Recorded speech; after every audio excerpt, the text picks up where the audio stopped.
सियासत कब अपना रुख बदल ले और राजनीतिक पार्टियां कब अपना चौला बदल ले, कुछ कह नहीं सकते। ऐसा ही वाक्य उत्तर प्रदेश के अलीगढ़ में राजा महेंद्र प्रताप सिंह राज्य विश्वविद्यालय के शिलान्यास समारोह में भारतीय जनता पार्टी, नरेंद्र मोदी व योगी आदित्यनाथ ने फिर राजनीतिक करवट ली है। नमस्कार, आप देख रहे हैं SKL न्यूज और मैं हूं आपके साथ महिमा जय। लोकतंत्र की परिभाषा होती है जनता का, जनता के लिए, जनता द्वारा शासन। जी हां, भारत में अंग्रेजों से मिली आजादी के फौरन बाद ही इस भावना को अपना लिया गया था, लेकिन अंग्रेज जाते जाते इस भावना में बहुत बड़ी मिलावट करके गए थे। कोई देश लोकतंत्र और आजादी के महत्व को तब समझता है जब उस देश के लोगों को उस देश का असली इतिहास पढ़ाया जाए, लेकिन अंग्रेजों ने और उसके बाद आजाद भारत में आई अलग अलग सरकारों ने ऐसा कभी होने ही नहीं दिया। इन सरकारों ने मिलावटी इतिहास के इर्द गिर्द एक नया इकोसिस्टम तैयार किया, जो अंग्रेजों का, अंग्रेजों द्वारा और अंग्रेजों के लिए लिखा गया इतिहास था। जी हाँ, इस इतिहास में अकबर द ग्रेट के लिए तो जगह थी, लेकिन अशोका द ग्रेट के लिए जगह नहीं थी। इस इतिहास में राजा महेंद्र प्रताप सिंह जैसे महान देशभक्त की कहानी इतिहास से गायब कर दी गई और देश के भविष्य से छुपा ली गई। लेकिन जैसे ही उत्तर प्रदेश विधानसभा के चुनाव सर पर आए, किसान आंदोलन में किसान नेता चौधरी राकेश टिकैत का पश्चिमी उत्तर प्रदेश व उत्तर भारत में बढ़ते प्रभाव के कारण व भाजपा से जाटों की नाराजगी के चलते फिर से चुनावी रणनीति को साधते हुए योगी आदित्यनाथ और नरेंद्र मोदी ने जाट समाज में जन्मे महान समाज सुधारक, महान स्वतंत्रता सेनानी, आर्यन पेशवा, आजाद हिंद फौज के संस्थापक, अलीगढ़ मुस्लिम यूनिवर्सिटी को 3000 एकड़ भूमि दान करने वाले मुरसान नरेश, पूर्व सांसद राजा महेंद्र प्रताप सिंह के नाम से अलीगढ़ में प्रधानमंत्री नरेंद्र मोदी ने उत्तर प्रदेश के अलीगढ़ में राजा महेंद्र प्रताप सिंह राज्य विश्वविद्यालय का शिलान्यास किया। लेकिन जैसे ही शिलान्यास हुआ, चर्चा पूरे देश में होने लगी। लोग ढूंढने लगे आखिर राजा महेंद्र प्रताप सिंह है कौन। इनके बारे में तो ना कभी पढ़ा, ना ही कभी सुना, लेकिन आज अचानक सोशल मीडिया पर ट्रेंड करने लगे। वक्त और सियासत कब बदल जाए, कुछ कहा नहीं जा सकता। ऐसा ही कुछ वाक्य राजा महेंद्र प्रताप सिंह विश्वविद्यालय के शिलान्यास समारोह में प्रधानमंत्री नरेंद्र मोदी द्वारा उनके गुणगान करने से जाहिर होता है।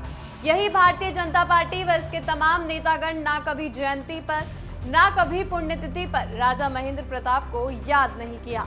आज अचानक से राजा महेंद्र प्रताप सिंह को याद कर चुनावी राजनीति को साधने की कोशिश की। पूर्व प्रधानमंत्री और भाजपा के कद्दावर नेता अटल बिहारी वाजपेयी को मथुरा लोकसभा क्षेत्र से बुरी तरह हराकर राजा महेंद्र प्रताप सिंह ने वाजपेयी की जमानत जब्त करवा दी थी। लेकिन वक्त के साथ सियासत बदली और आज वही भारतीय जनता पार्टी राजा महेंद्र प्रताप को वोटों के लिए और अपनी गिरती साख को बचाने के लिए याद कर रही है। जी हां, राजा महेंद्र प्रताप सिंह न सिर्फ जीवन भर भारत को अंग्रेजों से आजाद कराने के लिए लड़े, बल्कि वे पहले ऐसे भारतीय थे जिन्होंने वर्ष 1915 में अफगानिस्तान की राजधानी काबुल में भारत की पहली निर्वाचित सरकार का गठन किया था और नाम था हुकूमत-ए-मुख्तार है हिंद, यानी आजाद भारत की आजाद सरकार। तो चलिए एक नजर डालते हैं आखिर कौन थे जाट राजा महेंद्र प्रताप सिंह, जिनके नाम पर अलीगढ़ में बन रही यूनिवर्सिटी का PM मोदी ने शिलान्यास किया। पश्चिमी उत्तर प्रदेश के अलीगढ़ जाट परिवार में जन्मे राजा महेंद्र प्रताप सिंह की शख्सियत के कई रंग थे। वह अपने इलाके के काफी पढ़े लिखे शख्स तो थे ही, साथ ही लेखक और पत्रकार की भूमिका भी उन्होंने निभाई। वह एक राजनीतिक व्यक्ति नहीं थे, वह एक सुधारक थे जिन्होंने शिक्षा को बढ़ावा दिया। उन्होंने देश के पहले तकनीकी स्कूल की स्थापना के लिए अपना निवास स्थान दिया। वह 8 अलग अलग भाषाओं में परंपरागत थे। उन्होंने विभिन्न धर्मों का पालन किया। उन्होंने विश्व महासंघ की स्थापना की और उन्हें साथ ही विश्व शांति नोबेल पुरस्कार के लिए नामांकित भी किया गया। महेंद्र प्रताप का जन्म 1 दिसंबर 1886 को एक जाट परिवार में हुआ था, जो मुरसान रियासत के शासक थे। ये रियासत वर्तमान उत्तर प्रदेश के हाथरस जिले में थी। वह राजा घनश्याम सिंह के तृतीय पुत्र थे। जब वो 3 साल के थे तब हाथरस के राजा हरिनारायण सिंह ने उन्हें पुत्र के रूप में गोद ले लिया। साल 1902 में उनका विवाह बलवीर कौर से हुआ था, जो जिंद रियासत के सिद्धू जाट परिवार की थी। विवाह के समय वे कॉलेज की शिक्षा ले रहे थे। राजा महेंद्र सिंह के बारे में बताया जाता है कि messrs Thomas Cook and sons के मालिक बिना पासपोर्ट के अपनी कंपनी के P&O स्टीमर द्वारा राजा महेंद्र प्रताप और स्वामी श्रद्धानंद के ज्येष्ठ पुत्र हरिचंद्र को इंग्लैंड ले गए। उसके बाद जर्मनी के सशक कैसर से उन्होंने भेंट की। वहां से वो अफगानिस्तान गए, फिर बुडापेस्ट, बुल्गारिया, टर्की होकर हेरात पहुंचे, जहां अफगान के बादशाह से मुलाकात की और वहीं से 1 दिसंबर 1915 में काबुल से भारत के लिए अस्थायी सरकार की घोषणा की, जिसके राष्ट्रपति स्वयं तथा प्रधानमंत्री मौलाना बरकतुल्लाह खां बने। यहाँ स्वर्ण पट्टी पर लिखा सूचना पत्र रूस भेजा गया। उसी दौर में अफगानिस्तान ने अंग्रेजों के विरुद्ध युद्ध छेड़ दिया। तभी वे रूस गए और लेनिन से मिले, लेकिन लेनिन ने कोई सहायता नहीं की। साल 1920 से 1946 विदेशों में भ्रमण करते हुए विश्व मैत्री संघ की स्थापना की। फिर 1946 में वे भारत लौटे। इसके बाद वो संसद सदस्य भी रहे। राजा महेंद्र प्रताप सिंह जिन्ना के घोर विरोधी माने जाते थे। राजा महेंद्र सिंह ने ही अलीगढ़ में विश्वविद्यालय खोलने के लिए अपनी 3000 एकड़ जमीन दान की थी, लेकिन अलीगढ़ मुस्लिम यूनिवर्सिटी के किसी भी कोने में उनका नाम तक अंकित नहीं है। इसी कारण यहाँ पर AMU यानी अलीगढ़ मुस्लिम यूनिवर्सिटी का नाम बदलने के लिए काफी मांग उठती रहती है, लेकिन मुख्यमंत्री योगी आदित्यनाथ ने इसके लिए रास्ता निकाल लिया है। प्रदेश सरकार ने अलीगढ़ मुस्लिम विश्वविद्यालय के जवाब में राजा महेंद्र प्रताप सिंह के नाम पर राज्य स्तरीय विश्वविद्यालय बनाने का निर्णय लिया। योगी आदित्यनाथ सरकार ने 2019 में राजा महेंद्र प्रताप के नाम पर अलीगढ़ में एक नया विश्वविद्यालय स्थापित करने का भरोसा दिलाया था। जिला प्रशासन ने 37 हेक्टेयर से अधिक सरकारी भूमि देने का निर्णय किया था। इसके अलावा अन्य 10 हेक्टेयर भूमि अधिग्रहित की गई थी। राजा महेंद्र प्रताप के नाम पर एक विश्वविद्यालय की मांग 2018 में उठी थी, जब हरियाणा के बीजेपी नेताओं ने जाट राजा के नाम पर अलीगढ़ मुस्लिम विश्वविद्यालय का नाम बदलने का आह्वान किया था।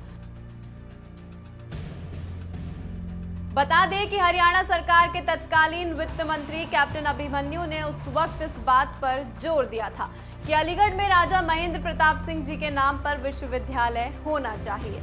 राजा महेंद्र प्रताप ने ही AMU के लिए भूमि दान की थी। यूपी के मुख्यमंत्री योगी आदित्यनाथ ने एक सभा में बताया था कि महाराजा महेंद्र प्रताप ने ब्रिटिश को बहुत बड़ी चुनौती दी थी। वे अलीगढ़ के राजा थे, लेकिन उन्होंने अफगानिस्तान जाकर आजाद हिंद फौज की टीम गठित की थी। इससे पहले स्थानीय राजनेताओं ने भी इसे लेकर मांग उठाई थी। हालांकि योगी सरकार ने 2019 में राजा महेंद्र प्रताप के नाम पर अलीगढ़ में एक नया विश्वविद्यालय स्थापित करने का भरोसा दिलाया था। इस विश्वविद्यालय को बनाने की घोषणा बीजेपी सरकार बनने के 1 साल बाद ही कर दी गई थी, लेकिन अब निर्माण में तेजी लाने का आदेश है ताकि 2022 से पहले ये विश्वविद्यालय बनकर तैयार हो जाए। संसार का पहला व्यक्ति जिसकी बेटी ने इसलिए विवाह नहीं किया क्योंकि उसका प्रण था कि जब तक मेरे पिताजी वापस नहीं आएंगे तब तक मैं शादी नहीं करूंगी। जब पिता वापस स्वदेश आए तो उनकी पुत्री भक्ति देवी की आयु शादी से निकल चुकी थी, जो आजीवन अविवाहित रही।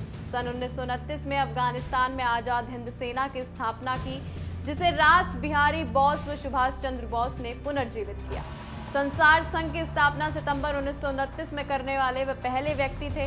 तो वहीं महात्मा गौतम बुद्ध के बाद पहले ऐसे व्यक्ति जिन्होंने अपने परिवार को बिलखता छोड़कर 1914 से 32 वर्ष अज्ञातवास भोगा। विश्व सेना का विचार देने वाले विश्व के पहले व्यक्ति राजा महेंद्र प्रताप थे, जिन्हें जापान सरकार ने मार्को पोलो की उपाधि से सम्मानित किया, और साथ ही भारतवर्ष का पहला राजा वे व्यक्ति जिसने चीन की संसद में भाषण दिया। इसी के साथ भारतवर्ष का पहला राजनेता जिन्हें 3 बार धोखे से विष दिया गया, पर बावजूद इसके वे अपनी दृढ़ इच्छा से 3 बार बच गए। तो वहीं 1932 में स्वीडन की सरकार ने नोबेल पुरस्कार के लिए चुना, किंतु ब्रिटिश सरकार, कांग्रेस व जनसंघ की चुप्पी व उनकी नागरिकता पर जवाब न दिए जाने के कारण नोबेल पुरस्कार निरस्त हो गया। महेंद्र प्रताप एक सच्चे समाज सेवक, अपनी बुलंदगिरी, बेबाकी, जागरूक स्वतंत्रता सेनानी थे, जिनका वर्णन इतिहास के पन्नों में हमें कहीं नहीं देखने को मिला। भारत का इतिहास अब गुलामी की जंजीरों में बंधा हुआ प्रतीत होता है। फिलहाल के लिए इतना ही। आप देखते रहिए SKL न्यूज़। नमस्कार।